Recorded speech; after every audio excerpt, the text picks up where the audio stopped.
Once you play God, once you play God, they gotta crumble one by one. Then we gonna ride right into the sun like it's the day my kingdom come. Baby,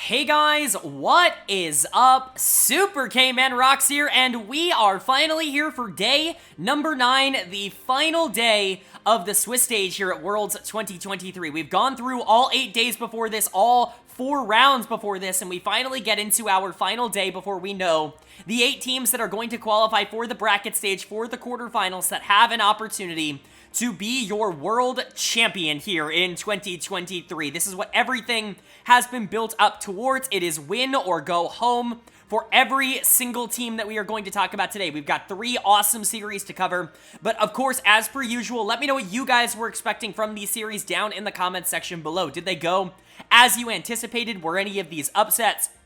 I know that there's certainly kind of a surprise kind of surrounding some of the outcomes of these series, and generally speaking, some of the teams that are or aren't moving on into the bracket stage, but I'm curious to know what you guys think down in the comment section below, what viewers of my channel end up thinking, or if you're new here, just say hi down there. Of course, if you are new, quickly, if you are enjoying the video, if you enjoy it now, if you enjoy it in, 40 minutes, whenever, I really would appreciate it if you hit the like button and hit subscribe so you can be notified when those videos go live, but I don't want to pander to you too much at the beginning of the video. Let's go ahead and jump right into it. If you are new here, what we do on this channel is we go game by game talking about the advantages and the disadvantages that each team was able to generate. I'll be giving a player of the game and a dud of the game for each individual game, and at the end of each series, all 3 of them that we talk about today, I'll be giving a player of the series to kind of tie everything up. We will quickly show you guys what the bracket draw was, but we're not going to be going over it in super heavy depth in today's video. We're going to have a separate video in a couple of days that goes over every single quarterfinals matchup,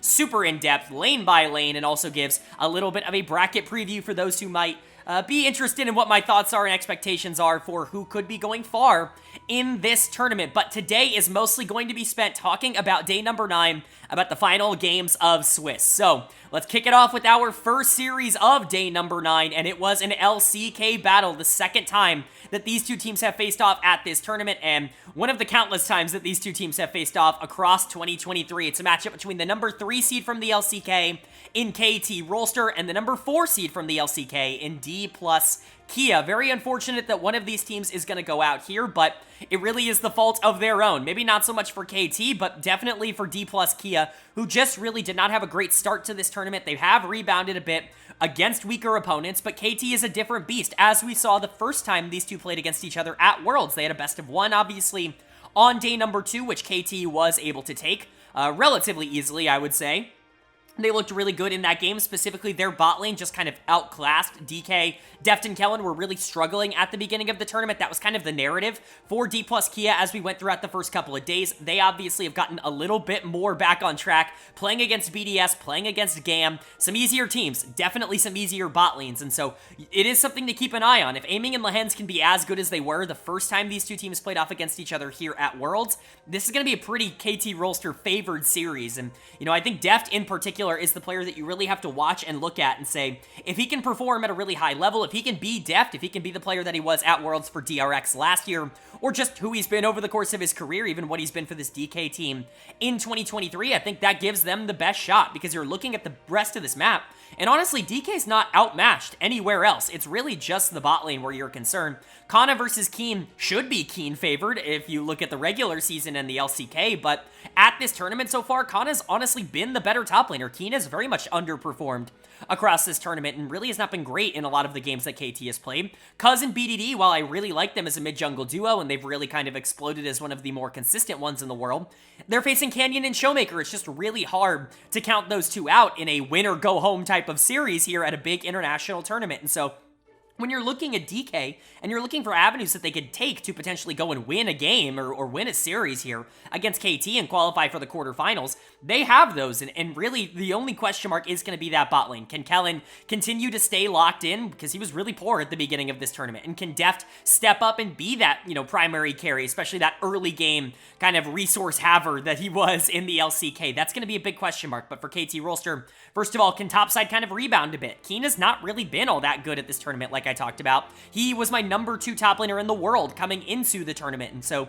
if you're going to be able to get him back on track, then that's going to be a big advantage. And then, of course, aiming and Lehens have actually very quietly been phenomenal here. I see a lot of people kind of shit-talking aiming, just in general. I don't think he's deserved it at all. Lehens has been pretty spectacular at this tournament, but I think aiming's been even better. In my opinion, he's been the best player on KT throughout their first couple of series. It's going to be interesting to see if he can keep that ball rolling. That's going to be a big game changer for both of these teams. As you know, I did predict KT Rolster, but I predicted that it would be closer than their first encounter. I think the DK is definitely going to step up when these games matter more. It's what I've been talking about with this team. I don't think it's enough to be able to get past a KT Rolster team that was nearly unstoppable for most of the summer split here in the LCK, but DK is not a bad team, and I could certainly see them making this interesting. But are they going to be able to make it interesting? Is KT even going to be able to show up? Well, we're going to find out now, of course, starting with game number 1. And the winner of game number 1 was KT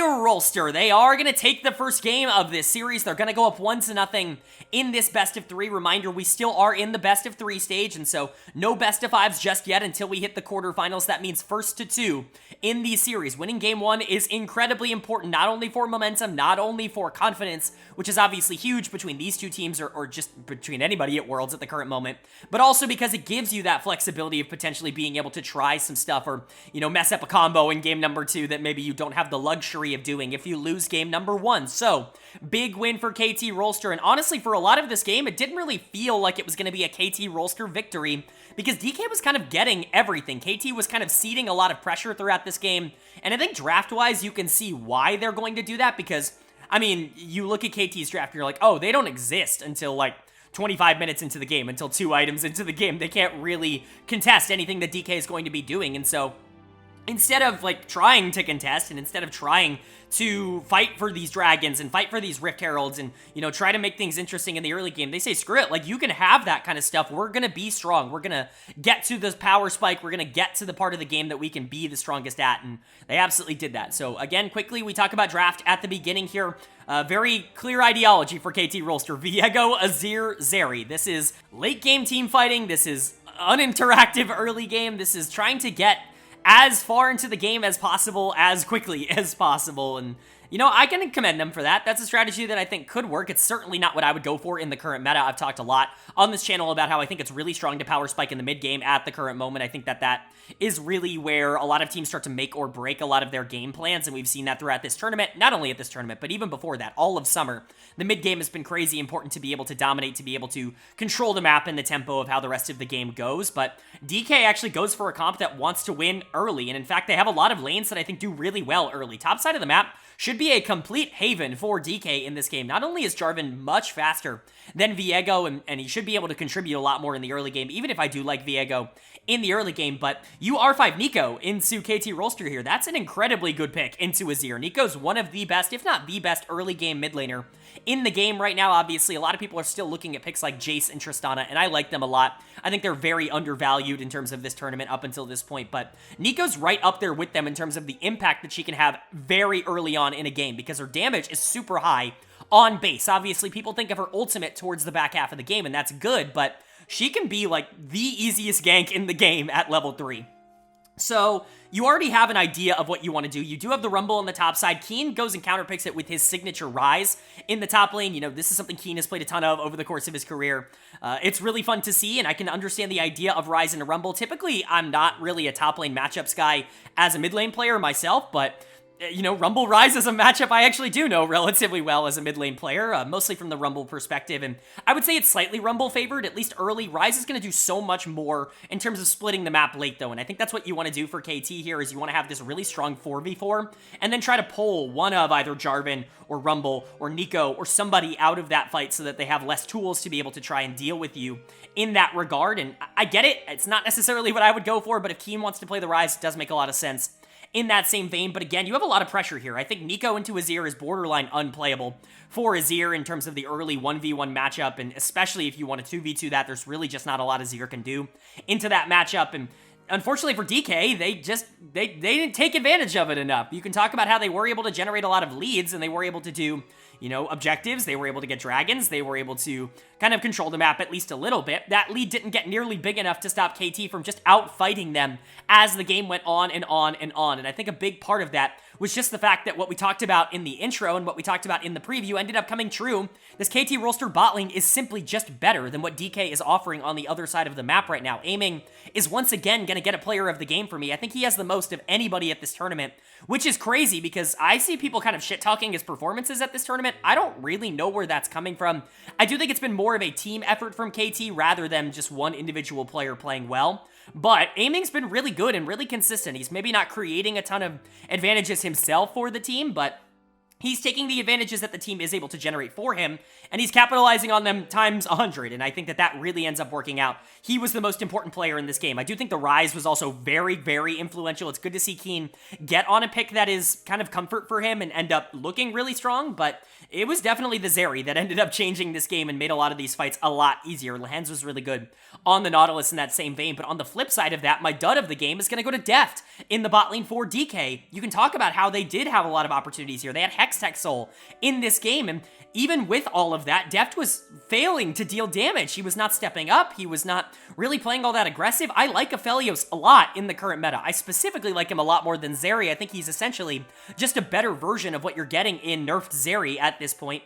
And Deft made this champion look completely useless and unplayable, and I just don't get it. Deft has struggled so much at this tournament, which is crazy because I think 2023 was a better year for him as a whole than 2022. He was a lot more aggressive. He was getting more resources from his team. He was playing really well in the early 2v2s. It's just not translated to Worlds. Yes, he did well against BDS and Crowny, and yes, he did well against Gam and Slater, but that's not aiming. Like, those are different levels of players, and when he's gone up against Hansama, or when he's gone up against aiming, you know, these genuinely very good AD carries, he's just not been able to hold up, and it's very concerning. I'm not going to put it all on Deft, but he was, like, very noticeable in late game teamfights not performing. It was very obvious to see that Deft was just not dealing damage. You don't even have to look at the damage charts. Just watch the teamfight and watch Deft.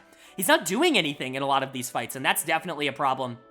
Kellen was also concerning in this game on the Rel because he didn't really get any good Rel engages off. I think you can attribute part of that to the fact that KT played around the champion really well, especially as the game went further and further along, but this bot lane continues to be a concern, and that's concerning and a problem because I still think the top side's playing really well. Showmaker had an awesome game on the Nico. The dude hit like a 4-man Nico ultimate in pit for the Baron, and nothing happened. Deft wasn't auto-attacking, Deft didn't ultimate, and it's just like, what more does he need to do this game? Showmaker's been really good at this tournament, and it's not mattered. Kana has been really good at this tournament, and it's not mattered. Keen was able to generate a lot of momentum, but it's not like Kana lost that momentum. He just wasn't able to do a whole ton on the Rumble because he didn't have an AD carry that was actually backing him up. Canyon was fine this game. He really didn't do anything, but the solo laners have genuinely been super good at this tournament for DK, and it's just not enough because the bot lane, quite frankly, has been an anchor for them to drag across the finish line, and they're now one game away from being eliminated from Worlds, from not making the quarterfinals. This is Damwon, this is Dplus KIA,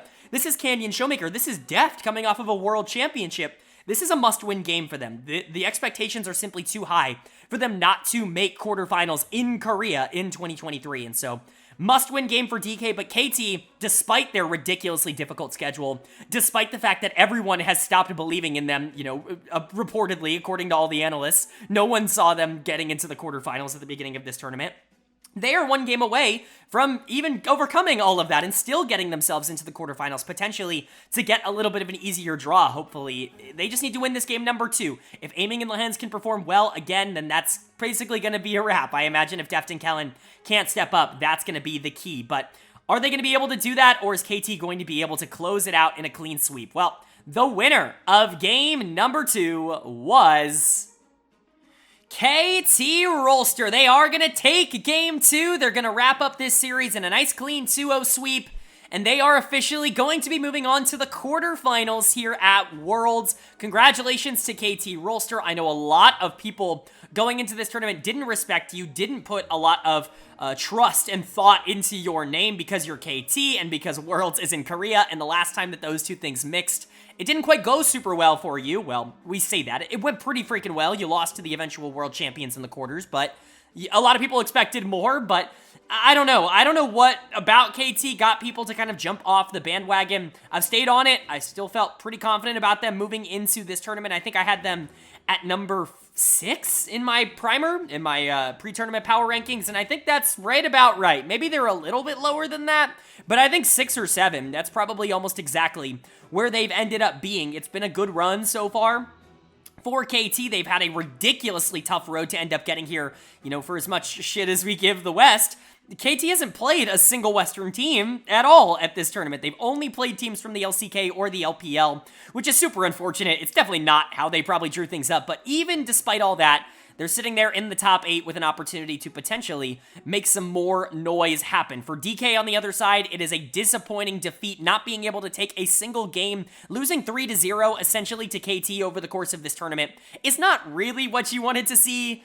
Getting swept in a best of 5 by them is really not kind of the ideal thing, and swept in a best of 3 here, even more specifically, is not an ideal thing. But even more so than that, you know, a couple of the players that underperformed, and maybe the last time that we see the most legendary jungle mid duo in the history of League of Legends play together. There's so many storylines here for DK that are at the very least worth exploring. But let's talk about this game number 2. Draft wasn't quite as interesting in my opinion here in game 2 as it was in game 1, where we were talking about some picks that were super in favor of one team or the other. You're still looking at a draft where KT probably wants this to go a little bit later, although they have a ton more tools in the early game. You're looking at a couple of lanes that are just good. You got some red side advantage here, getting the Nautilus into Aphelios, you know, like you got in game 1. It's just really strong. Nautilus does really well into Aphelios generally. And then having R5 counterpick for top side to be able to pick that Gnar is going to be able to neutralize a lot of what Renekton wants to do. Gnar is typically considered a counterpick to Renekton, but even in both of those situations, I don't really think it alters the early game all that much. I think basically every single lane here is relatively neutral. The only thing you can say in favor of DK here is that I guess Ahri is a nice pick into Neeko. It's going to have a lot of pressure early, and Neeko really wants to be able to generate that pressure. Ahri does a really good job of being able to stifle that and create her own, and so you can kind of see the positives coming in from the side of, you know, both. I don't really think draft is really great one way or the other, but really the concern and what ended up happening is that, look at DK's comp. The further they get into this game, the worse they are going to be. They are going to fall off. You have Renekton, Jarvan, Ahri. You're just not going to have the damage to be able to keep up late. Even if you consider the fact that Neeko isn't going to be this super big damage teamfight carry, Neeko is more valuable than 3 of the 5 members of DK in the back half of the game. Maybe 2 of the 5 members of DK in the back half of the game. And Neeko's by far the least valuable player or champion on KT by the time you hit the teamfight stage. And that's really, really good if you're KT Rolster. The longer this game goes on, I think the better you're feeling, even though you didn't necessarily draft for that. DK very much drafted to try and snowball the game, and they just weren't able to get it done. Kind of an opposite game of what happened in game 1, where it really felt like DK had a ton of the momentum early and just couldn't hang on to it. This was more of like both teams gaining momentum and then completely giving it away. There's a meme going around where whoever starts the Baron in this game ends up losing the team fight and losing the Baron. And that was true. There were 3 Barons this game, and every single one that was started by one team was taken by the other. It's a very weird happenstance. Neither team really danced around Baron all that well. And that's okay, it wasn't particularly clean, but what we can say pretty definitively is that KT is just more talented, I think, than DK is. Their players were better in the team fights, and that was really the big difference maker for why KT was able to pick up this win. My player of the game and my player of the series is going to go to Aiming in the bot lane, who just continues to be really, really solid. There's almost nothing else I can say at this point to tell you that Aiming has been really good. First of all, yeah, I get it. He stepped up way too far in one of those Baron fights and ended up getting absolutely deleted, giving some free gold over to DK, but you take that one fight out of the equation, there is not even an argument on who the most important champion and who the most important player was in this game and in this series. Even in game 1, he was a big reason why they were so easily able to win some of those fights, even after giving up Hextech Soul, and even after giving up so much gold. It was because the Zeri got online and Aiming played it great, and he was phenomenal for most of this game number 2. Again, He did have some mistakes, some positioning errors, but he was still easily the most important player for KT, and he's going to go under the radar because that's just kind of what aiming does. People are going to look at that one bad play and they're going to summarize it up.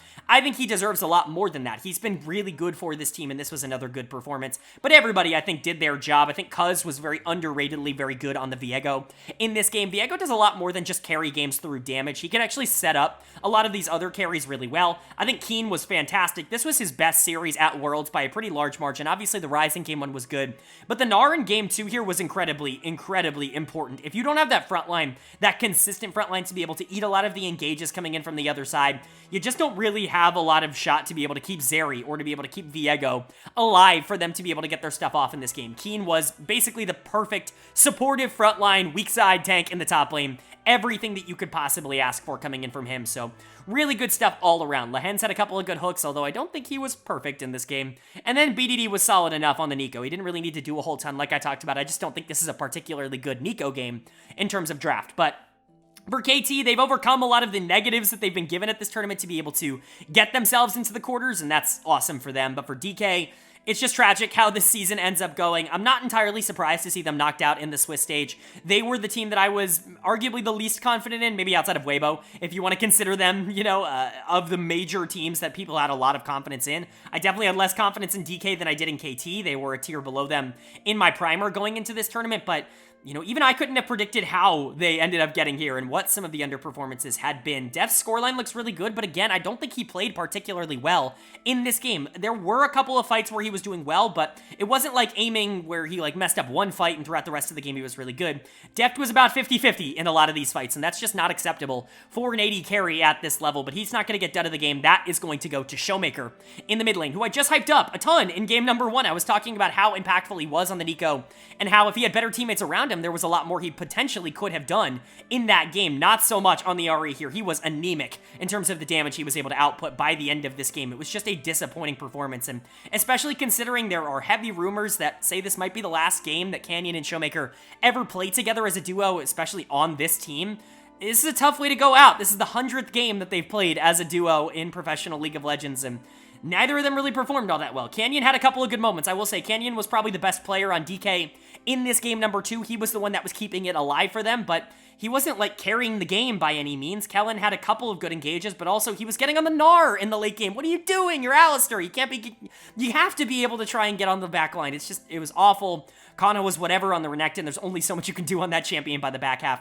It's just a disappointing end to the year. This was a team that I think a lot of people considered to be a potential Worlds winner when the year started. I know I did in January. I was talking about them as a team that could win the LCK, as a team that could win Worlds if everything started to go right. They had a really good team last year. In my opinion, they only got better in the offseason, but clearly that wasn't the case. Clearly something ended up not clicking for this team. I think some regression from some of these players ended up being a problem, but for 2023, I think it's going to have to be looked at as a relative disappointment. I know that's crazy to say considering they were one series away from quarterfinals at Worlds, but it's damn one. Their expectation is through the roof. Them not getting there is the worst they could have ever done, and so definitely a sad way to go out, and it's going to be interesting to see what this team might look like next year because of these results. And then for KT, congratulations. I've hyped them up a ton over the course of this tournament, but it's not really going to get easier. As much as we talk about the fact that their schedule has been hard, it's going to stay hard. It's not like there's a lot of easy teams in the top 8. You're really hoping for one in particular in Energy. And outside of that, there's really not a lot of good draws left in the tournament. And so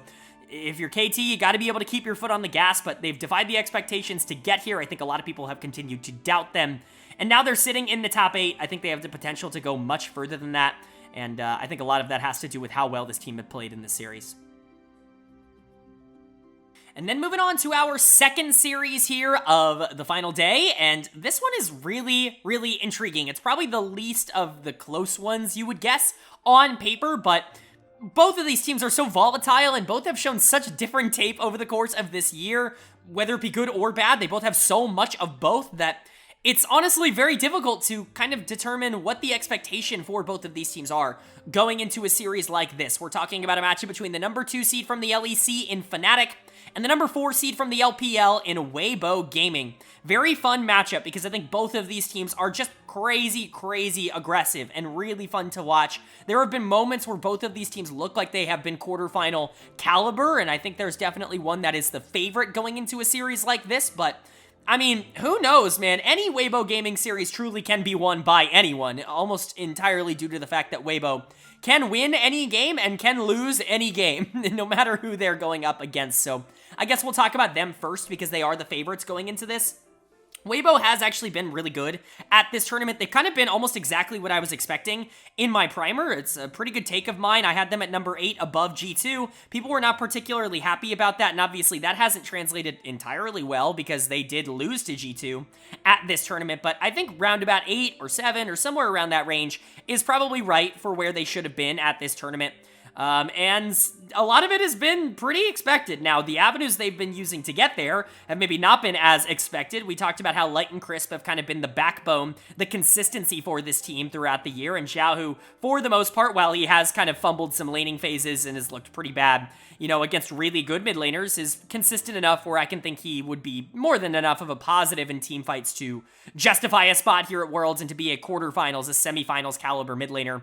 It was the top side that I was super concerned about. The Shy was like arguably a bottom 5 top laner in the LPL this year. He just never really had a lot of the good moments to go with the bad moments that he had over the course of his career. We know the Shy has, you know, really high highs, but we know that he has low lows, but the lows were heavily outweighing the highs in the regular season for Weibo this year, but it's kind of been the opposite. Light and Crisp have been a little bit more inconsistent. They've been better in the recent games, but the start of this tournament was not particularly good for them, and you're hoping that they're going to be able to get back on the right page because they're super important towards how Weibo wants to play the game, and the Shy has been maybe this team's best player at Worlds. I think Weiwei definitely has a conversation for that as well. I think the top side has generally been the positive side for Weibo Gaming, which is just not what you would expect going into this tournament. That being said, the Shy is definitely a player that notoriously shows up when he cares, when he puts in the effort, when he feels like it's worthy of his time. This is somebody who notoriously doesn't play solo queue or doesn't really try when he does play solo queue, and so, you know, to see him perform well at a tournament where obviously he just probably cares a bit more, it's definitely not entirely surprising. It's good to see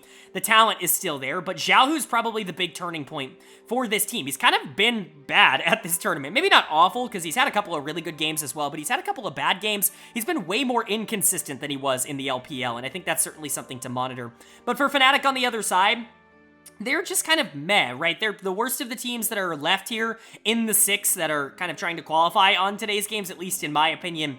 They're a team that I think has had a pretty easy schedule to be able to get here in the first place. They haven't really had to take down anybody of immense value. They got to beat Cloud9 in the previous round, and as we saw, Cloud9 really didn't put up all that much of a fight. I don't think Fnatic looked particularly good in that series, though. I think there are good moments. I think Humanoid has looked generally strong at this tournament. Humanoid has always been the player that has stepped up the most at Worlds, very similar to what we just talked about with the Shy, where I think there is questions about potential buy-in in the regular season, potential loss of focus in the regular season, but when you hit the playoffs, when you hit Worlds, for a player like Humanoid, he kind of gets back into the form that you're kind of hoping that he can be in all year long, and, you know, that's kind of been the case at this World Championships. Razork has had some good moments, but again, his champion pool has been a little bit exploitable so far at this tournament. Noah and Trimby have been fine, but they've certainly not been better than fine. They've just been good, and Oscar has had good moments and bad moments, kind of the Xiaohu of this team. He's had a couple of really great games where he's looked really fun. That Poppy game, I remember looking really good from him, and then, you know, he's had a couple of games where he's just gotten absolutely destroyed by really good top laners on the other side of this matchup. And so for Fnatic, you're hoping that you're going to be able to take advantage of some of Weibo's inconsistencies. Their drafts in general have been poor this year, not Fnatic's, Weibo's, and I think that that's definitely exploitable. However, Fnatic is a team that is pretty predictable in draft, to say the least. As I said in the preview, Weibo are favorites for this series, and they're going to be who I pick, but Weibo determines whether they win or lose basically any series that they're in. If they underperform, I could see a world in which they throw 2 games against Fnatic and they end up eliminating themselves here, but that would be, I think, up to them more so than up to Fnatic. But we're going to have to see, of course, starting with game number 1, and the winner of game number 1 was Fnatic. They are going to take the first game of this series. They're going to go up 1-0, and this is massive. This is a gigantic win for them. Obviously, you know, we talked in the previous series about how big it is to win game number 1, but to put yourself in this position, Weibo's up against the ropes, and to do it in the way that you did with, in my opinion, a pretty big draft gap, like a pretty big draft canyon, if we're being entirely honest, is super impressive. A lot of very questionable decisions made by Weibo, going more towards comfort than they are going towards meta, and I think that really cost them in this first game. I think obviously they misplayed some pretty big exchanges, and there were some awesome performances on the side of Fnatic that are definitely worth pointing out, but basically everything that could have gone wrong for Weibo went wrong, and everything that could have gone right for Fnatic went right. This is a dream scenario for them to be able to take this game one, especially as cleanly as they were able to do it. So, why do I call it a draft gap? Why do I call it a draft canyon? I think you could make the argument that Fnatic has 3 winning lanes in this game. The Shy has opted into this Aatrox versus K'Sante matchup a lot, and I'm not going to pretend like I have a perfect read on that. I would generally think K'Sante would be fine in that matchup. I don't really see a reason why Aatrox would be able to bully him at all early, and K'Sante scales phenomenally, and so I don't really get why it would be considered a counter pick, but the Shy is obviously really good at Aatrox. It's kind of a signature pick, so I get going for that. But basically every other lane either counterpicked themselves or put themselves in a position to be counterpicked by Fnatic throughout the draft. B1 Orianna, once again, goes unpunished. This is a champion that does lose early pretty hard, but Sylas is not a champion that deals well with Orianna. We've seen Sylas picked into Ori multiple times. Maybe I'm just not right about this, but I'm an Ori player. I feel like I have a pretty good idea of how this matchup goes, and Ori should win this. Like this, maybe not like hard, but Ori scales way harder than Sylas does, and she's generally fine against him early. There's really not a lot that he can do to pressure her out of that lane, and so don't really get the R5 Sylas. Don't think it makes a ton of sense in this matchup. I guess trying to steal the Milio ultimate, like that's really what I'm thinking of for R5. And then you pick yourself Zeri and Renata. Renata early, I think, is definitely kind of the Weibo gaming style. It very much is what they want to do with this draft, but I think Aphelios is awesome into Zeri, and Milio is just like this mega hard counter to Renata. I've been shocked at how little we've seen Milio throughout this tournament, in my opinion, because I think Milio is still in a really good spot. I've talked about that for months on this channel. Longtime viewers of the channel are probably annoyed by that with how much I brought it up in the weekly recaps for a lot of the regions, but Milio's been underplayed for months, and I think he's a great counter to Renata, certainly a good answer, gives you a ton of tools to be able to fight back, and also, adding on top of the fact that I think you could argue Fnatic has 3 winning lanes, Fnatic scales way, way better than Weibo this game, and so I don't really know what part of the game you're supposed to win if you're Weibo. Now, obviously, if you can get the Zeri super fed, or if the Shy plays really well, or if, you know, Weiwei or Xiaohu get really strong, then it's super winnable for Weibo. I always talk about how there's very few games that are lost in draft. It's very rare for a team to just have no tools in the game, right? Like, even if I don't like Weibo's draft, they still have tools to be able to win this. They've just put themselves in a much harder position to be able to win the game. And Fnatic took advantage of that. There were some awesome performances from them. I'm not going to attribute it entirely to draft, but I do want to give them credit for a really good draft, in my opinion, where I do think they actually put themselves in a great spot. But player of the game has to go to Razork. What a performance from Razork. This is the best that he's played in a long time. He had some really good performances in the LEC, specifically as the season was dying down. We're talking about the playoffs. We're talking about the season finals. I felt like Razork was starting to lock in, was getting a little bit more comfortable playing around bot lane, which really was the focus for Fnatic instead of mid lane like it had been all year up until that point. And I think that really helped him out a lot. I think it's a style that definitely is a little bit more comfortable for him. But this performance was exceptional. He was everywhere on the map. Sedge can actually be pretty difficult to play into a team like this that just has a lot of tools to be able to kind of stay in your face and not really worry about it. And you don't really have a lot of, champions that combo off of Sedge particularly well. We talk about the melee synergy. You don't have a melee. I mean, you have K'Sante. K'Sante's your melee champion that synergizes here. But no synergy on Ori, no synergy on Aphelios, certainly not on Milio, so you don't really have a lot of that Sejuani broken gameplay that we've had throughout the year, but even with all that, Razork was the best player in this game by a ginormous margin. Not only did he gap Weiwei in terms of pressure in the early game and in terms of pathing, where he was just faster, he was just to everything, to all the objectives, to all the lanes so much quicker, but he was everywhere he needed to be at the exact right moment, not only to shut down what Weibo wanted to do, but to be in the exact spot to capitalize on where his team was. This was a masterful jungle performance. This genuinely was like an A+ kind of game from Razork. Really impressive stuff. I think the one player that you're really looking at is like, oh, this really mattered was Noah. Noah obviously dealing a lot of damage on Aphelios. That's nothing new. This was the champion that he really broke out on in the LEC when he was having that KDA crisis where he had like an infinite KDA or whatever. Almost all of those games were on Aphelios. And it's good to see him continue to bring it out. I'm going to continue to hype up Aphelios as a champion because I do think people are undervaluing him. I see Zeri rising in popularity. I don't think Zeri is what Aphelios is in the current meta. And so to see Aphelios actually be able to generate that early pressure, yes, with good jungle support, but still, to be able to generate that and to be able to carry it into the late game like Aphelios can do, I think it's, a good showing of what he can do as a champion. Trimby was awesome. Milio is sick in this comp. It's just there's so much CC to disable from Milio ultimate. I mean, Renata ult gets cast and Milio just presses R and all of a sudden Renata ult no longer exists, and that is that champion gone from the game. I mean, that's really why you draft Renata, and so I don't, it's a really, really rough matchup, but Trimby, Noah, Razork did really well. Humanoid didn't make any sort of mistakes, was a great facilitator. Oscar was solid on the K'Sante. I mean, Razork ran the game, but everybody on Fnatic really did well. And then for Weibo on the other side, you had good moments, I guess. There were moments where Xiaohu looked good, but we'll get to that. I mean, Xiaohu also had by far the worst moments in this game of anybody, but at least he had good moments, and that's why he's not getting dead of the game. That's going to go to Crisp on the Renata. Already talked about this a bit. I don't think Crisp individually did anything truly awful, other than the fact that he just couldn't play the game. I mean, this champion didn't exist. Renata was a complete non-factor, and you R1'd it. That's a disaster. That is like a draft disaster, if you will. Nothing really good can come out of that. I think a lot of people want to give this to Xiaohu because those team fights in the back half of the game were bad, and that's the part of the game where Xiaohu is typically the most consistent. I consider him one of the most consistent and one of the best team fighters in the world, so to see him just like completely biff a lot of these team fights is certainly concerning, but hopefully he's going to be able to turn that around. He had a couple of moments on the Sylas where he was able to generate something. It just never ended up turning into anything. And then the Shy in the top lane also just kind of got run over. This Aatrox and the K'Sante matchup is something he's been prioritizing, he's been favoriting, but I just don't see it as all that strong. Weiwei on the Poppy I think is a good idea, but the priority on things like Zeri and on Sylas, it's misplaced in my opinion, and I think it's putting them at a pretty big disadvantage. It's going to be interesting to see if they stick to some of this comfort draft philosophy, or if maybe now that they're potentially going to blue side, they could be going for some of these heavier, stronger picks in the current meta. It's definitely going to be intriguing to see, but their backs up against the wall. They are one game away from elimination against Fnatic. Week 2 Fnatic has definitely shown up here.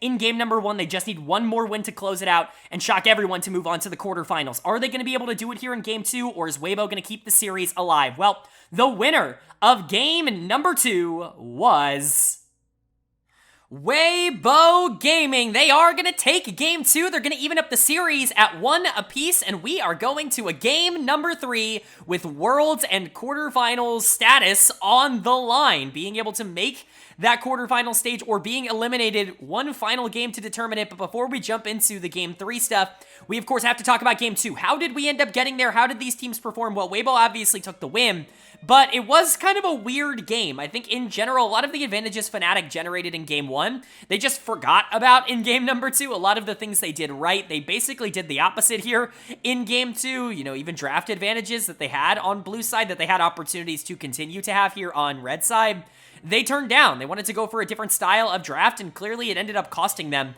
in the end. So let's go ahead and go over it. Of course, starting with draft, I like Weibo's draft a lot more in this game. Not only do you have the scaling on your side, which is something I talked about Fnatic having in the previous game, as well as having some really good lanes, but you yourself have a couple of really strong lanes, in my opinion. Yes, you're going into a Kalista lane, which is going to be a bit of a problem, but you've got the Renata on your side, and while Renata was basically useless in game number 1 because they drafted Milio, clearly they didn't want to play it again. What reason? I don't know. They just didn't want to do it twice, so even though they blind Renata once again on B2, it's not punished because Rel comes in, and Renata does relatively well in trying to quell the aggression that Kalista offers in the early game. Kalista's still a strong champion, but remember, Kalista is a snowball champion. If she doesn't absolutely dominate early, she's not going to do a whole ton in the game. But really kind of the strong pick and the one that kind of ties everything together for Weibo is that B4 Taliyah, in my opinion. I think that's really where the comp starts to come together in terms of the ideology. Not only does that put into perspective the fact that blinding Syndra is just not a great idea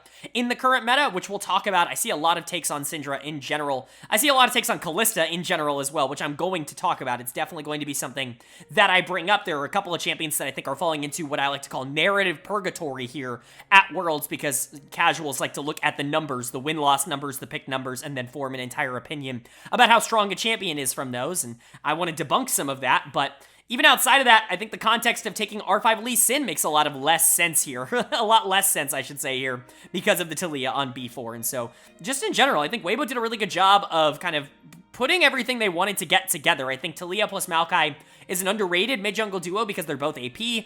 Typically, you're not looking at that, or a lot of teams typically kind of just stay away from that instinctively at this point, but I think they do a lot of really good things synergistically, and in general, I think a lot of your players were just better this game. Even the matchups that I wouldn't consider to be ridiculously strong ended up being super big positives for the team. So let's talk about it. For Weibo, player of the game, it's gonna go to the Shy, man. He's back. Like, I don't know what to tell you. I don't know if I should be happy or frustrated that the Shy is performing so well at this tournament. I'm honestly a little bit more frustrated, and I'll kind of explain why. It's awesome to see the Shy kind of get back to form where he can be super confident, where he can win lane against, opponents, and I understand that maybe the level of competition that he's going up against at this tournament isn't exactly of the same quality of what he was playing in the LPL. He's basically only beaten Western top laners at this tournament so far, but man, he has crushed Western top laners at this tournament. And the reason that frustrates me is because it does kind of paint a narrative, especially with all the things we know about the Shy, that he really just doesn't care about the LPL. And if you're too good for the LPL, like, I don't really know where that puts you at mentally, but at the very least, he is showing up here at this tournament, and he's been really good. This Gnar was super impactful, was very important towards how they played out the back half of this game, especially when we got to some of the Baron fights towards the back half. Razork was actually trying to create a lot of chaos on the Lee Sin, which we will talk about, and the Shy was the one mostly shutting that down. His frontline was essential in this game, and some of those Gnar ultimates were super clutch as well. So just another really good game from the Shy. I think you could realistically give player of the game to Light as well on the Aphelios, because he was the one that was given a lot of the resources, that was kind of the one being peeled for. Gnar can be super good, Gnar can be super influential, but you still need someone on the team to be able to carry in terms of the damage output, and in this game it was Light on the Aphelios. Really good stuff to see Light kind of get back into form after what has been kind of a rough tournament for him. He was playing a lot better as of round number 4. It's good to see him continue that here in game number 2 here. Chris looked a lot better when he didn't have to play Renata and Emilio. That kind of changes a lot of the dynamic, but obviously Xiaohu still making some major mistakes on Talia. I think this champion does tie the comp together, and I think Talia had a bigger impact on this game than people are going to give her credit for, but Xiaohu is still, like, wildly mispositioning in a lot of these fights, and generally just kind of not being all that great. It's weird, because it feels like him and the Shy have basically swapped bodies, and I know a lot of people talk about Xiaohu's international performances. I've been the kind of person to dissuade people from talking about that conversation, but it's certainly not looking good here in 2023. Maybe it's starting to get to him mentally that a lot of people have brought it up, but generally I think the Shy, Light were good enough to be able to get it through. Weiwei was fine. I think his scoreline is definitely way better than his performance, but, the Shy and Light were phenomenal team fighters. They won the game for Weibo. And then for Fnatic, I promised there would be at least a little bit of a discussion on champion and draft ideology here. You see a lot of people criticizing certain champions for not performing, quote-unquote, super well at this tournament. Champions like Syndra, champions like Kalista in this game, even champions like Kai'Sa that have basically fallen out of the meta because of their win-loss stats over the course of this tournament.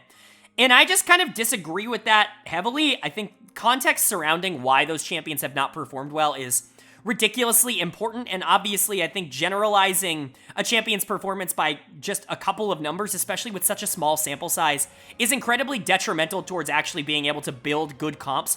Why does a champion like Syndra work, and why does a champion like Syndra not work? Well, Syndra really works in this meta because the highest priority mid laner in the game right now is Orianna, and Syndra is really good into Orianna. She can apply pressure early, she can make sure that Ori actually has a really tough laning phase, and she actually keeps up relatively well throughout the game, can be a bit of a teamfight threat, and will be a big damage dealer specifically because she's likely going to be up in gold in that matchup. So Syndra does have a place in this meta. Blind picking Syndra and then getting counterpicked by Talia does not make Syndra a bad champion. This is a really bad matchup for Syndra. The performance of Humanoid in this game should not be reflected towards whether or not Syndra is viable in other situations. Context is important there.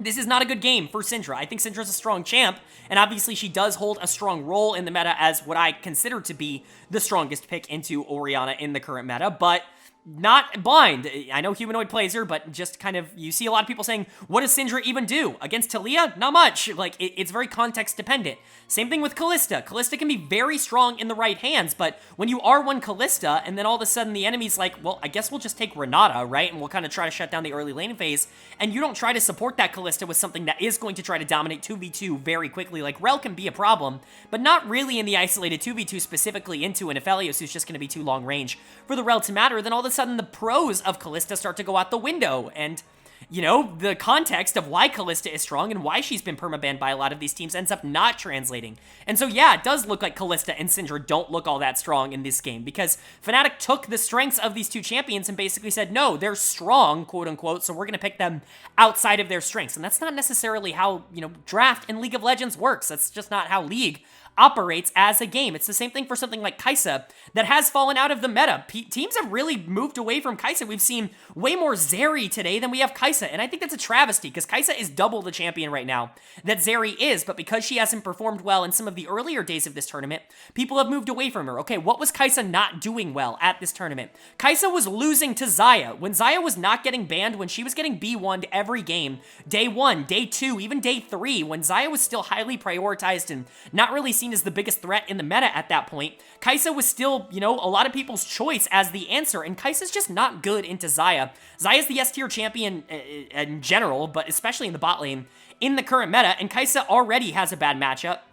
Kai'Sa can't really do a whole ton, and Xayah just controls pressure for the whole lane. And so yeah, Kai'Sa lost a bunch of games on day 1, day 2, day 3. But look at how many of them are against Xayah. It's actually a ridiculous amount. What's happened on days 4, 5, 6, 7? Xayah started getting banned out, and when Kai'Sa has been played, she's dominated. She's looked really good, but her play rate has shot down because of her performance in the first couple of days. Now that Xayah's getting banned out, I think Kai'Sa should come back into the meta. Things like that ideology, this black and white line of thinking of champion has good win-loss record, that means strong, or champion has bad win-loss record, that means weak, has really hampered and hurt a lot of teams at Worlds. Not just the fan perception, but teams' perceptions of how they should approach draft in some of these phases. And so I think it is all context dependent. Unfortunately, that all ties into the fact that I think Fnatic fell for the trap in this game. They didn't particularly play well, and I think their draft has a big part of that. It's not the only part. Razork did step up. I think Lee Sin is a pretty poor choice on R5 this game. It doesn't really give you the early pressure that you're looking for, even though you do need to generate it because you're Lee Sin Kalista. Like, you just simply have to win early. Weibo's for sure going to outscale you, but you don't actually get that because Taliyah is going to control this mid lane matchup, and so all of a sudden, you don't really have a lot of lanes to roam towards because you can't actually get through the middle of the map all that easily with Taliyah and Maokai. That, you know, adding on to the fact that Kalista doesn't really have an easy way to be able to garner kills and pressure in the early game when Renata is going to do an easier job shutting her down, and a lot of the advantages, a lot of the strengths in the early game that you draft for are just a lot more difficult to execute on. I hope I can explain that in a way that makes sense and that kind of tracks, because it might not be the most popular opinion, but it's just the way that I, you know, see the game, and I think it actually played out relatively as I would expect here. Humanoid and Noah, I think, played really poor this game. It was kind of tough to decide who to give dud of the game to. I gave it to Noah because the Kalista really did, like, legitimately nothing after the early game. Not only could she not control the laning phase, but, I mean, Kalista from behind is just an absolute dog shit champion. She just can't do anything. Like, she's just gonna get shut down super fast, and that was unfortunately where Noah was at in this game, but Humanoid had a ton of positioning mistakes. The Syndra's just not good into the enemy team comp. I like Syndra a lot. I'm not down on the champion. Anybody who follows the channel knows that I'm really high on Syndra on the current patch, but it's within the context of what she's good at, and this is not a game where she can really show off those strengths. And so I usually don't go super hard into the nitty-gritty of draft because, you know, I just don't think I'm the channel that you guys go for that. But if you want to hear more about that kind of stuff, let me know down in the comments if you liked that kind of breakdown. I'm just kind of curious what you guys think, but in general, I think Fnatic has opportunities to bounce back in Game 3. That's my point. I think if they can get back to more of what they considered standard in the first game, or even before that at this tournament, I think they're going to be a lot more comfortable. And then for Weibo on the other side, I mean, they're the better team. They just need to execute. The Shy's playing awesome.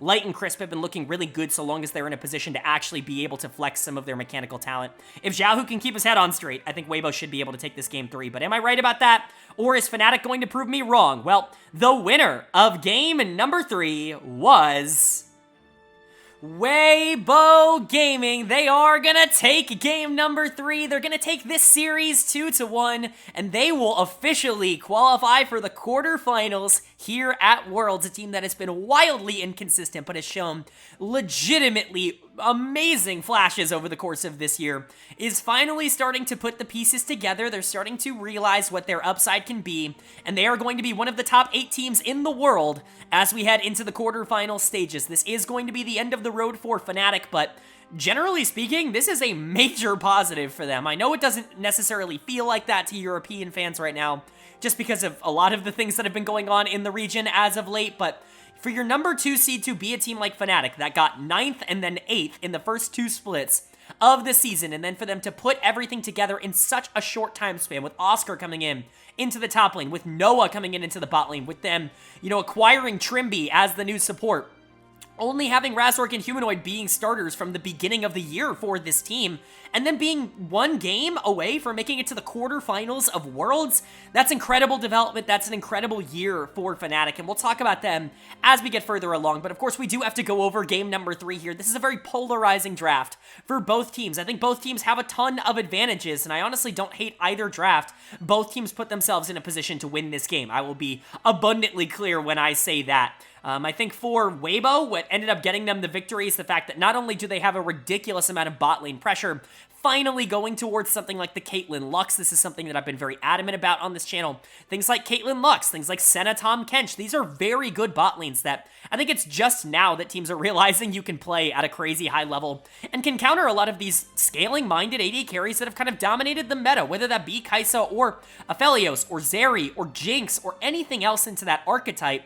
Caitlyn does really well into all of those matchups, and the thing that I've always said about Caitlyn, obviously, she's viewed as an early game champion, one that wants to win late and will drop off really hard in the mid game, and I agree with that. Caitlyn is an early game champion that drops off hard in the mid game. What people don't talk about is that at 3 items, she's back into being one of the strongest champions in the game. When she is really online, she can one-shot you in a team fight, and she can be just as deadly as a lot of these other AD carries. It's just that middle section, that like 15 to 25 minutes into the game where it's a little bit more questionable, which is a very important part of the game, but if you can get that ball rolling, this bot lane is still really strong and in a good spot. And so when you're looking at Weibo, you see a lot of early game advantages specifically coming through the bot lane.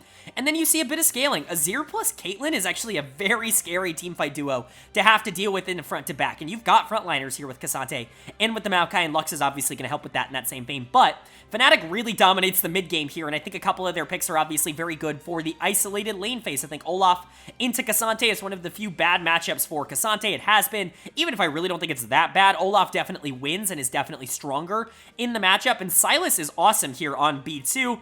Never really punished later in the draft. I think that there are a lot of circumstances in which Sylas can be punished, and you can put you in a bad position, but early Azir Prio ends up opening the door for that B2 Sylas, and he's really good in this matchup. Not only is he strong into Azir, but obviously taking Sylas into Maokai is just generally a major positive to be able to steal that ultimate to equalize. And there's a lot of good ultimates to steal. Shuriman Shuffle can be a really big deal here. Lux ultimate can be really good coming from Sylas because of the scalings, and so you've got options. I think both of these drafts have ways to win the game. Like, Noah's on comfort here with the Aphelios. Oscar got a counter pick in the top lane. Unfortunately, Weibo just executed better. There's really no other way to put it. Weibo was better in this game. Player of the game in Game 3 for me is going to go to Xiaohu. We've been criticizing him the entire series, and he finally comes in clutch with a really important Azir game in Game 3 here. Obviously, I think he needed to step up. He needed to be somebody that could lock in and not be a problem for this team, because the first 2 games were concerning, and really he has not had a great tournament up until this point, but this was a very good game, a calm down game, if you will, hopefully for the fan base, because this was everything you wanted to see out of Azir and more. Now, obviously, not all of it is him making plays. Some of it is Fnatic just making really bad decisions on targeting mid lane. This felt like beginning of the year Fnatic in terms of how they played with Razork, obsessively spending time mid lane, and Humanoid just playing way too aggro, putting himself in bad positions to try to secure like 1-for-1 trades at the absolute best, and not even really getting away with that.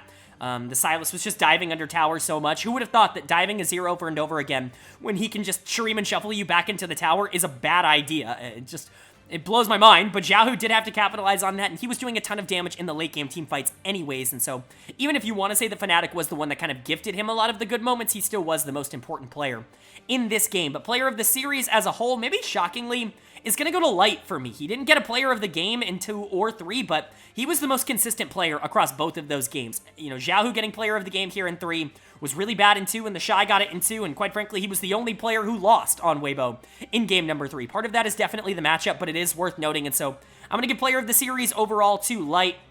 Really nice to see him have a bounce back series. It feels like he's locking in again. Maybe some jitters, maybe some nerves at the beginning of this tournament where it was looking a little bit suspect, especially in that game against G2 where he was just not team fighting well at all. But it feels like ever since then he's kind of locked in, he's gotten himself back on track, and he's looked really good. If he can continue to be a positive, like there have been times where I've considered him a top 5 AD carry in the world, not only over the course of this year, but over the course of last year as well. The consistency has been there for a long time for Light, and these performances are solid. I think the Caitlyn is obviously a really good champion to have in your tool belt that you can pull out in big moments like this, especially, if teams are just going to AFK go scaling in the bot lane, and I think he obviously piloted it at a high level. He shut down that Alistar immediately. And then, you could talk about Chris being important as well, but I think it really was Xiaohu and Light that really carried this team in this game and, really got Weibo over the hump. But for Fnatic, a couple of really, really mistimed bad performances from very key players on this team. Razork, Humanoid, Trimby, awful game number 3. I mean, I wish I could say something else. Razork was brilliant in the first 2 games. He was the better jungler between these two in game 1 and in game 2. It just didn't end up working out that way in game number 3. He continuously was trying to make plays onto the Azir, and it was just simply not working. Humanoid was just way too aggro. This felt like bad version of Humanoid, the part that I complained about basically all year long on Fnatic, both this year and last year in the regular season, where it's like that level 5 gank on Humanoid was so automatic for every LEC team that played against him. And that was the kind of Humanoid that showed up here in this game, and that's unfortunate, because Sylas can be incredibly strong in this matchup. It just was piloted so poorly.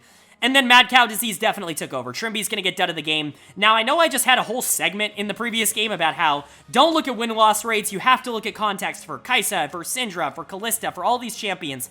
Maybe look at win-loss rate for Alistar. I think the context surrounding this champion is that this champ doesn't look very good.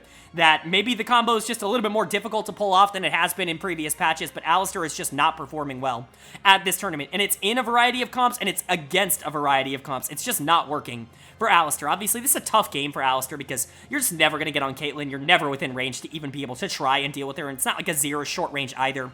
So you don't really have a good target in the first place in this one, but I mean, Trimby was making awful engages. It's like there's something going wrong with this pick where it just makes supports turn their brain off. Kellen, Trimby, Sven, Hillisang. I mean, Crisp on the other side of this. Like, there's been so many players that I consider solid that just have completely fumbled the bag when playing this champion at this tournament. This is the one that I'm in on, like, maybe stay away from the Alistar Prio. Maybe move closer to Rakan, which has just completely disappeared from the meta from basically no reason. But, shout out to Oscar. He won on the top side in a counter pick matchup. I'm sure he was looking at the map like, that sucks. I won and it doesn't matter. But, it is what it is. I think Fnatic, obviously, when you're looking at the year as a whole, you have to consider it a major success. I talked about how they were 9th and then 8th in winter and then in spring, only for them to, get 3rd place in summer, not even be a finalist and, make their way into the finals of the season finals. Kind of a weird way to word that, but be the second best team to come out of the LEC, be the number 2 seed, and for them to be 1 game away from the quarterfinals, it's a massive improvement over anything that I guess this team could have expected at the beginning of the year. This is great development. They have a lot of core players. I don't know who's coming back. I don't know who's leaving. It's going to be an interesting offseason for a team like Fnatic because I do think there's going to be interest in some players, and I think obviously you've had time to see what Razork Humanoid looks like, and you could potentially want to move on from that duo, but you have a lot of good young players. Players like Oscar and Noah, I think, have really shown out. And if you want to run back this core, they did get better over the course of the year. And so it's definitely an interesting offseason discussion. But for Weibo, your offseason is not starting now. Quarterfinals are, next weekend, and I'm incredibly excited to cover them. I'm incredibly excited to see what this team can do in a best of 5. They're so explosive. They're so interesting. If they get a good draw, they could be a team that realistically makes it as far as the semis or even the finals if everything goes right. And then moving on to our 3rd and final series here of day number 9 and our last series of the Swiss stage of Worlds here. And it's a good one. This is the most intriguing matchup of the day, basically without question. It's an absolute shame that one of these two teams will be missing the quarterfinals, will be getting eliminated in this series, but such is the life of the draw, and you shouldn't have gone 2-2 if you wanted to make sure that you qualified. We have a matchup between the number 1 seed from the LEC in G2 Esports and the number 2 seed from the LPL in Bilibili Gaming. Crazy that one of these two teams isn't going to make top 8. It feels like a lock that these are 2 of the top 8 teams in the world right now. I would take both of these teams over Weibo Gaming, who we just talked about, beating Fnatic and quite frankly looking very good in that series. And I think both of these teams are definitely better than Weibo, G2 having proven that, Bilibili having proven that over the course of this year in the LPL. And it's unjust that one of them will be out here, but that's what they get. G2 for losing to Energy and not being able to capitalize on what was a pretty good draw for them and clearly not, being able to do that, or Bilibili just for not being clinical enough against a team like T1, who I think a lot of people also thought was going to be beatable at that stage of the tournament. And so they're both now stuck here. Who do I think is the favorite? I genuinely don't have a very good answer to that. I think Bilibili probably should be. They are probably the better of these two teams, and they're certainly the one that I'm predicting to be able to take this, which is what I said yesterday. I just think they have the advantage basically across the board. When you look at the advantages that G2 has been able to generate, specifically the players that have performed well as of late, for the team, you're thinking of Mickey X, you're thinking of Broken Blade. Those are the two that I think have stepped up and really kind of pushed G2 over the top. Like, they were a really good team, but when Mickey turned on MVP form, they got better, and when Broken Blade started gapping everybody in the LEC, they got better. And unfortunately for them, they're going up against what I think you could argue are two of the best players in those roles in the entire world. On in the support position, who has just exploded this year as a superstar playmaking support, and then Bin, who, for my money, and what has only been proven over the course of this tournament, is the best top laner in the world right now. He's just able to dominate in a way that nobody else really is. He is the heart and soul of Bilibili Gaming, and it's clear to see that. And when you're looking at the rest of the matchups, like, could G2 keep up in those other areas? Could Yike keep up with Jun, who is a good player, but maybe not like an S-tier jungler? Yeah, I think it's possible. I still think Jun is better. Could Caps keep up with Yagao? Absolutely. Like, Caps might even be better than Yagao if he's playing at his absolute best. He hasn't played like that this year, but it's certainly possible. And then Hans versus Elk, like, Hans is given a role on this team, but he isn't asked to do a whole ton individually. He's really asked to capitalize on a lot of what the rest of the team does, even if I do think Elk is probably a top 380 carry in the world right now. And so, there are moments where I think G2 could hold their own, but Bilibili is definitely going to be considered favorites for a reason in this series. But are they going to be able to capitalize on that favoritism, or is G2 actually going to be able to make this interesting and, be the second Western team to qualify for the quarterfinals, knocking out the number 2 seed from the LPL, which kind of seems like a curse at Worlds at this point? Well, we got to start with game 1, and the winner of game number 1 was Bilibili Gaming. They are going to take the first game. It's 1-0 BLG to start off this series. And, we've talked about it. We've talked about it extensively, even in this video. Winning game 1's a pretty big deal, especially in best of 3s. It's maybe the most important thing you can do to get your series off on the best foot possible, and this was a dominating win. This is a very interesting ideology in terms of draft from both teams. G2 definitely going more so towards what they showed that they were willing to play in the playoffs and in the season finals domestically in the LEC, rather than what they've been showing at the tournament up until this point with the Kog'Maw Braum comp. And BLG just saying like, oh, okay, I guess we'll just take all the power picks in the meta and we'll get Bin on Jax and we'll win. Definitely an intriguing strategy, comfort versus meta, however you want to try to define which one is better. I think the only thing that was proven here today is that Bilibili's a really good team and that you probably shouldn't give them a lot of the things that are this strong in the meta right now. So we'll talk about draft. G2 on blue side opting into more comfort picks is certainly intriguing. The most intriguing pick by far is B1 Maokai, because I think a lot of people are looking at Maokai as this really highly prioritizable jungler, maybe the best in the game right now. I don't know if I'm like so sold on Maokai that you need to pick him B1 and that you need to give over Xayah on R2. That just seems like a pretty insane thing to feel comfortable giving over. And we'll see it. Xayah was not really a huge problem this game, and I honestly think Kog'Maw is a relatively okay answer to Xayah, which is a weird thing to say, but Kog'Maw does relatively well in that matchup. But even outside of that, like, I just don't know if Maokai has a big enough impact like he did last year at Worlds to justify prioritizing him B1 like G2 has, like the whole tournament. I know Yike is obviously super comfortable on him, but there are a lot of champions that Yike has been able to show, and we'll talk about it. Yike was not good in this game. It didn't really matter that he had Maokai. Maokai kind of got run off the rift in this game because performance on that champion matters a lot now. He's not in that state where he's just this ultimate bot that is like really good and every sapling does half your health, and what Worlds 2022 was. It's not the same Maokai, and I think that ended up costing G2. I do like the Poppy on B5. Poppy in general is really good, and I like her as the matchup into Jax. Jace can have some movement around the map, and obviously Kog'Maw Braum is certainly something that this team has played a lot of over the course of this year. But for BLG, they're just like, okay, we'll take Xayah on R2, we'll take Sedge on R1, who's basically Maokai, but maybe a little less good, and we'll get Bin on Jax. And all of a sudden, no, actually, our comp looks a lot better because we have easy backline access. Our team fight is incredible. We scale really well, and this game has become a lot easier for us. Not only that, but I think Bilibili watches my videos because they picked up Talia on R5 and they picked up Milio on R4, both of which I consider to be really strong champions that are being undervalued at this tournament at the current moment. Now, that's not to say that those champions just kind of run away with the game. I don't think any of these lanes are instantly won by draft. I just think the BLG has better scaling. Their front to back, I think, looks a little bit better, and that's frustrating because G2 is built around the Protect comp. They're built around front to backing with the Kog'Maw. I just don't think they play it as well in terms of draft here. I think the Jace and the Maokai are problematic as we get further on into this game, but for Bilibili, how were they able to generate that lead? It's the best top laner in the world, baby. It's Bin Div. It's player of the game Bin on the Jax. I mean, there's no more tape that I could give you to say Bin is the best top laner in the world than just what he has shown at Worlds. Like, I talked about it going into the tournament. I thought there was going to be more pushback. There really wasn't. I think a lot of people were really excited to see me put Bin as number 1, and he's done nothing but make me regret only putting him at number 6 in my top 20 players at Worlds. He's a top 5 player in the world right now in terms of how he's performing. There's just simply nobody in his role that is able to do what he does. There's no comparable player. It is him on a tier alone in terms of top laners.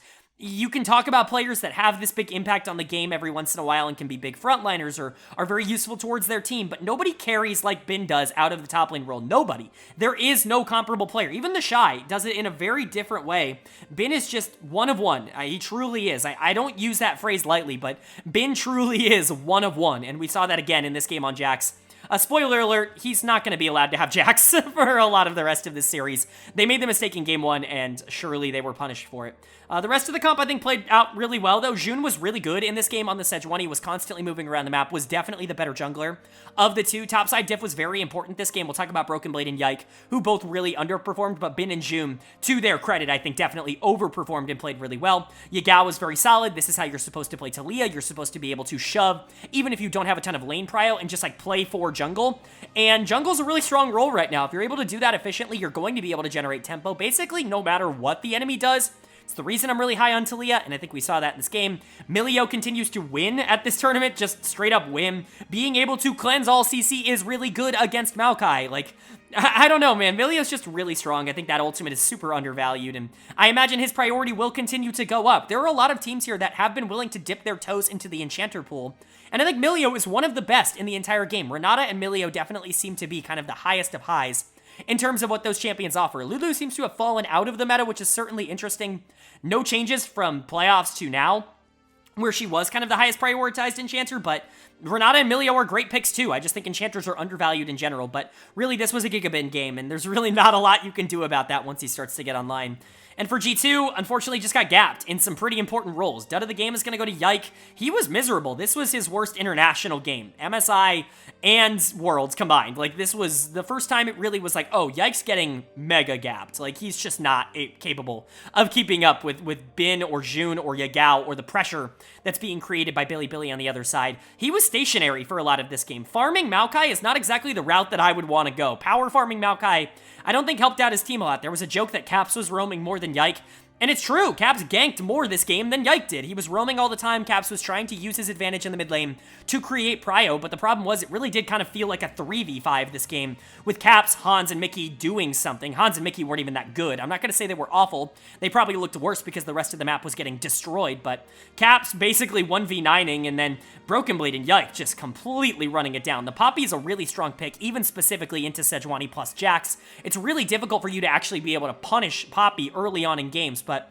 man, Broken Blade made it a lot easier this game with how he was playing. Just not a good performance from him. And like I already said, Yike was definitely disappointing. It just was not a good game number 1 from G2, and they have to rebound. Their mental has to be at least a little bit crooked right now. Not only were they destroyed in game 1 here, but they just got upset by NRG 2-0. They didn't win a single game in that series. They got destroyed by Gen.G in the series before that. They were 2-0 to start Worlds, and they're 2-5 now, which is certainly not what you want to see, but if you were ever going to win a game and start the comeback, it has to be now, because they are one game away from being eliminated after starting the tournament 2-0 and being the number 1 seed from the LEC. The Western Hope, everyone dubbed them as. Well, can that hope carry them across the finish line and at least get them a game 3, or is BLG going to shut this down with a clean sweep? Well, the winner of game number 2 was G2, they are going to take game 2. G2 is finally going to win a game, and for the first time in what feels like forever right now for them, and they're going to tie up this series at 1 apiece. They're going to keep their world's hopes and dreams alive by winning this game, and obviously, you don't need me to tell you how important that is for this team. Them going out in the group stage would be completely catastrophic. Not only would it mean G2 underperforming expectations, but it would mean that no European team would be making it out of the main Swiss stage of Worlds into the quarterfinals, which would be a disaster. I can't remember if that's ever happened in the history of the tournament. And so, you know, a lot on the line, but G2 keeping it alive here in game number 2. Should I say, maybe not G2, more so Caps. I mean, let's be entirely honest. Let's cut right to the chase with that. Caps was absolutely phenomenal in this game, and he single-handedly has kept G2's season alive with this game, you know, this game number 2 right here, this Nico performance that he was able to put out in terms of the creativity, in terms of the damage, in terms of the playmaking, the setup, everything. He did it all for this team, but before we get too much into gameplay, I had to do a little spoiler there because it's just super obvious, but before we get too much into gameplay, let's go ahead and go over draft. Now, G2's draft is certainly interesting. I am going to spoil it and say that I do like it a bit more than what BLG is offering on the other side, because BLG commits a few of my draft faux pas in this, and so does G2, quite frankly. It's just a little bit more of a mix when it comes to G2. There are a couple picks that I really like and really endorse in this draft, and a couple of, you know, pairings that I'm just not a super big fan of. Obviously, you're going for comfort here. Broken Blade on the Olaf as a counter to Renekton is pretty solid. I think Olaf does very well isolated in that 1v1 matchup. We'll talk about what could potentially happen in skirmishes a little bit later. And then obviously Mickey X going on to the Lissandra. He plays Braum in game 1, he plays Lissandra here in game 2. These were the 2 picks that he was the most associated with domestically in the LEC, specifically in the season finals, where he really was starting to pick up his play on both of those champions. I think Lissandra offers something interesting, especially because you do have a more setup, playmaking-oriented mid laner, not someone that really needs a lot of resources to deal a ton of damage in the Nico. I think Lissandra can definitely function and work within this team comp, and I think we saw that here. We've seen it a lot from Mickey throughout the year. My concern is that I'm really not a fan, and I haven't been a fan of the Nocturne-Nico duo all year long. I've called it the most overrated duo in the entire game for pretty much all of 2023. It was really the only time we were seeing either of these champions prioritized throughout this year, at least in the regular season and even in the playoffs. We weren't seeing them kind of picked separately, and a lot of that to me is because I'm just not a huge fan of Nocturne. I like the idea of Nocturne. I like what he does as just like really, really consistent point-and-click engage, coming in onto a backliner that can deal a lot of damage, but oftentimes in practice, what you get with this combo of Nico ulting in and then Nocturne following up is a 1-for-1 trade. You're often not really trading all that much outside of that. Nocturne ends up going down very quickly because he's super squishy, and you just don't really have a lot of the tools to be able to keep it alive. I think Nico is significantly stronger with other junglers in the meta right now, specifically ones that can set her up a little bit better. I think things like Maokai, things like Sejuani do typically work better with what Nico offers as a mid laner, but Nocturne can still do similar things. It's just going to be a little bit less consistent, in my opinion, and less consistent is certainly what we got from G2 in this game, but Hansama pulling out the Kai'Sa. If you ever needed a game to prove what I was saying earlier in this video 100% correct, it's this game, because Hansama fed his ass off. He was not good in this game. The positioning was miserable. He was not aggressive, and when he was consistently getting caught out. And by the late game, he was doing the most damage of anybody in the game by a gigantic margin. This champion is not balanced. She is incredibly strong. You're looking at the Zeri on the other side that goes R5 as the answer to Kai'Sa for the scaling, and there's nothing Elk can do. There is genuinely nothing Elk can do to try to keep up with what Hansama is putting out on the other side, and that's because objectively, Kai'Sa is just a better version of what Zeri offers. It is insane to me that teams are prioritizing Zeri over Kai'Sa right now, because Elk played double the game that Hans did in this one, and Hans was significantly more effective and efficient in the back half of the game purely from just being a stronger champion. I hope this does wake up some people like, oh yeah, Kai'Sa's really good, but man, player of the game is Caps. Like, what do you want me to say? I could go into a lot of the plays individually that he ended up making, but there are just too many to count. He saved the game on multiple occasions. Hansama, Broken Blade, Yike at times. They were trying to throw this away. There were moments where it just was not going well for G2. Their individual performances were not there, but the 1v9 king absolutely saves it. Caps was genuinely phenomenal in this. This is a world-class performance. There were times, obviously, in 20 2019, in 2020, where I was calling Caps a top 5 player in the world, and he earned that reputation. This was a glimpse into that version of Caps, a top 5 player in the world kind of performance. It's not just any team that he's doing this into, he's doing it into Bilibili Gaming, one of the best teams in the world. Caps made them look absolutely foolish in this game. Not only did he outclass his lane opponent, but he was by far the most influential member in any team fight of either team, and so you gotta give a lot of credit to Caps, you gotta give a lot of credit to Nico, who I think is a great champion right now. But the rest of G2 has to get their shit into gear. I mean, this was not a great performance from everyone else. Like I said, Hans was dealing damage, and I think Mickey had a couple of good moments where he was setting up kills for the rest of the team, but nobody's played consistently well at all, not only in this series, but throughout the last couple of days for G2 against Energy, against Gen.G. These are struggle series for them, and they have to figure it out because, again, the leeway is gone. Yes, they won this, but their back's still up against the wall. It's winner take all in game number 3, and the same advice, I guess, goes for Bilibili. As much as we've been hyping them up, and as much as I said they really should be favorites and have control of this series, their back's also against the wall now. They just lost game number 2. It's winner take all in game number 3, and anything can happen in that circumstance. A couple of big underperformances, especially in the back half of this game for them. Done of the game is super easily going to go to Yagao in the mid lane. The mid gap was massive in this game. Jace just didn't have any impact at all. I know a lot of people consider Jace to be this quote-unquote early game champion. I've been, I'm not going to say guilty of saying that, but I think I've just used that terminology because it's easier to understand, but Jace really is a mid-game champion. Jace is someone who wants to be able to push the pressure in these 3v3 skirmishes, and BLG is basically entirely built around that. Renekton, Maokai, Jace. That's what you're built around. The Zeri is the late-game insurance policy in case things end up not going right, which, spoiler alert, they don't, but there's really no reason you should be losing any 3v3 early on in the game if you're BLG, if you're pushing the tempo, which you absolutely should be, because G2 outscales you with the Kai'Sa. Nico's very difficult to deal with in the early game, though. The best early game mid laner in the game for my money, which I said earlier on in the video. It's just really tough to deal with that, and Yagao did not absorb that pressure well at all. I think he really struggled this game, and if he's going to just be straight up worse than Caps, this series is incredibly losable for Bilibili. It is that thin of a margin between how these teams are playing. Bin continues to be excellent in the top lane, this time on Renekton, going into a counterpick matchup in the Olaf and just being more useful. It's very impressive. On was really good this game on the Rakan, but June and Elk, I don't think quite held up their end of the bargain. I think June was just basically a non-factor on this Maokai that everybody seems to want to prioritize in draft. I'm not on that train, and I'm not on that bandwagon, and we see why. And Elk underperformed in the back half of the game. Elk was definitely better than Hansama, but at the end of the day, you have to be near perfect in order to win games like this, especially on Zeri, and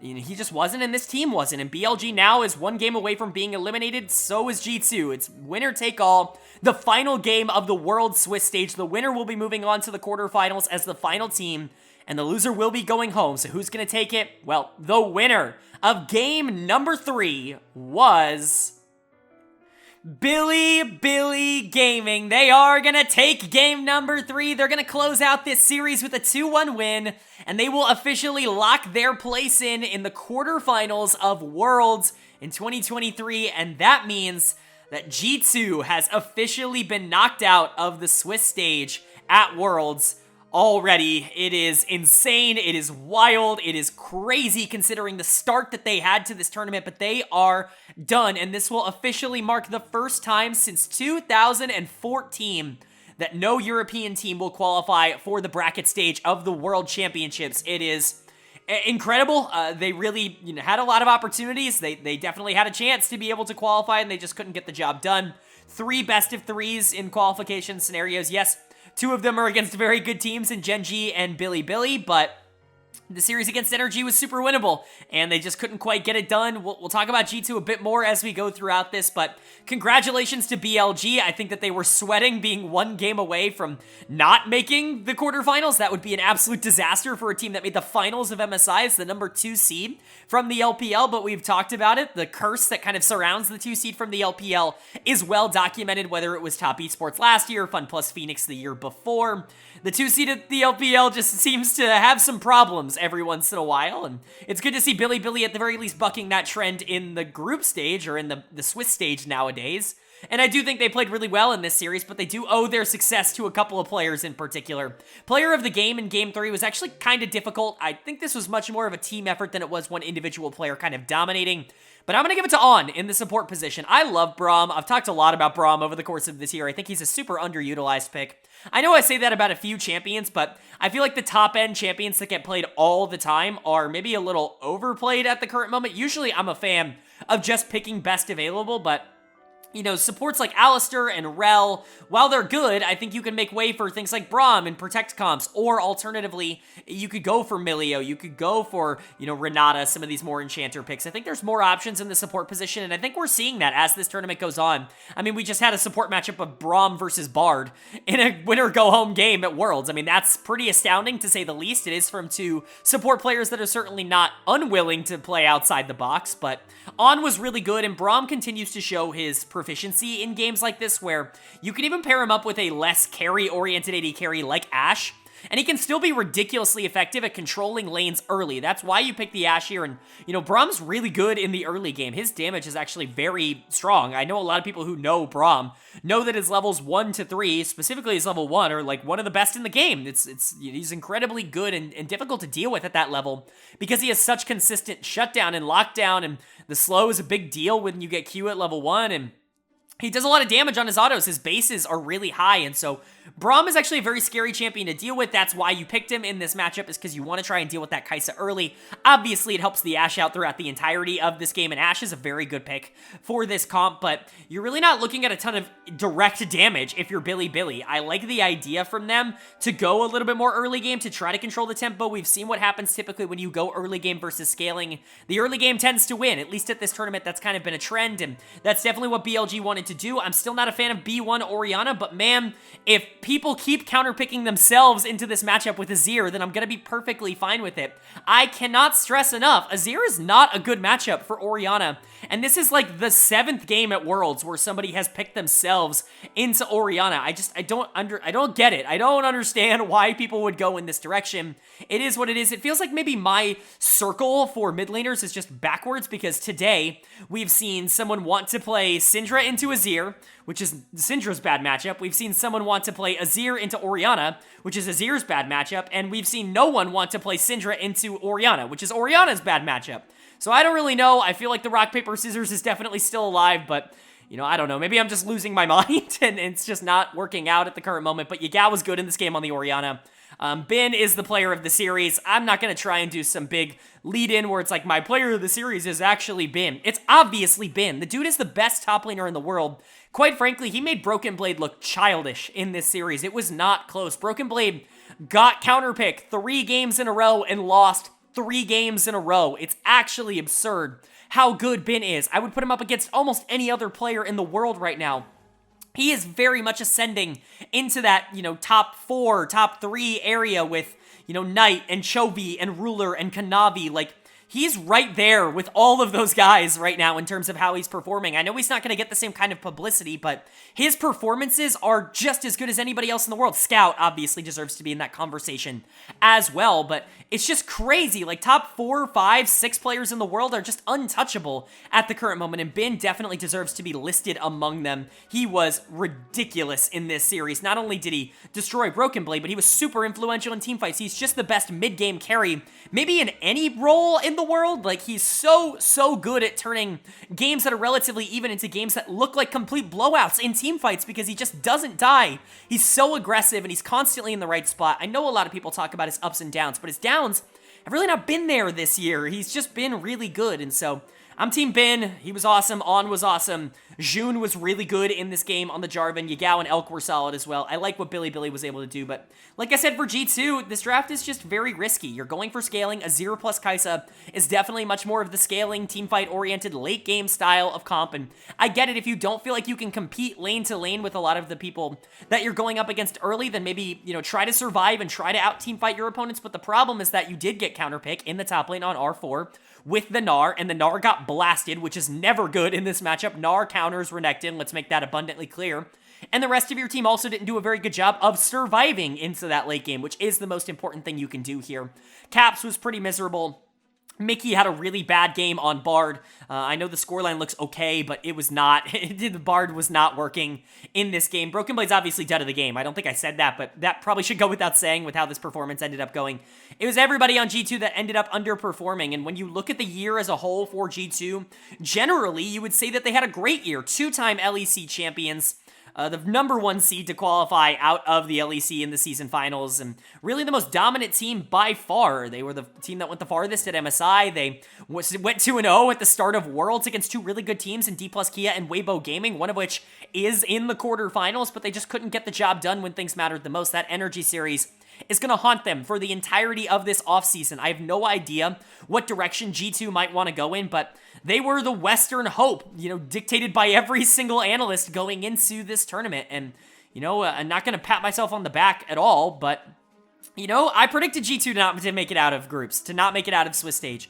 I got a lot of comments. In fact, that was basically the only comment that I got on my primer video was, "You're insane for putting G2 at number 9. Now, can I say they're the number 9 team at this tournament? Probably not. They probably are a top 8 team at this tournament, but they didn't win when it counted. They didn't win when it mattered. I was told that I was going to be a laughingstock when G2 qualified for the quarterfinals, and it just didn't happen. It didn't work out. A lot of their flaws did get exposed. A lot of their inexperience in some of these players did end up becoming a problem. Now, do I think a lot of them could bounce back next year? Absolutely. Mickey's awesome. Caps is awesome. I like Broken Blade, even if he really did struggle in this series, and Yike is on a huge upward trajectory. Hans needs to figure out some gameplay issues, but G2's got a lot of really good talent, and they're still going to be the kings of Europe as long as they want to be. I imagine this offseason is going to be fast-paced for them because Europe's not going to accept another year like this. And then for Bilibili, congratulations on making the quarterfinals. It was probably a lot closer than maybe you wanted it to be here at this tournament, but you got there nonetheless. This is a team that very much is looking to make a finals run. They are not looking to just be there at the tournament. They're happy to be here at the tournament, obviously, as an org that really has not found success over their time in the LPL, but this roster is built to win Worlds, and they have an opportunity to do so. They're going to have to overcome some of their demons to get there, but obviously this is a great start in the right direction.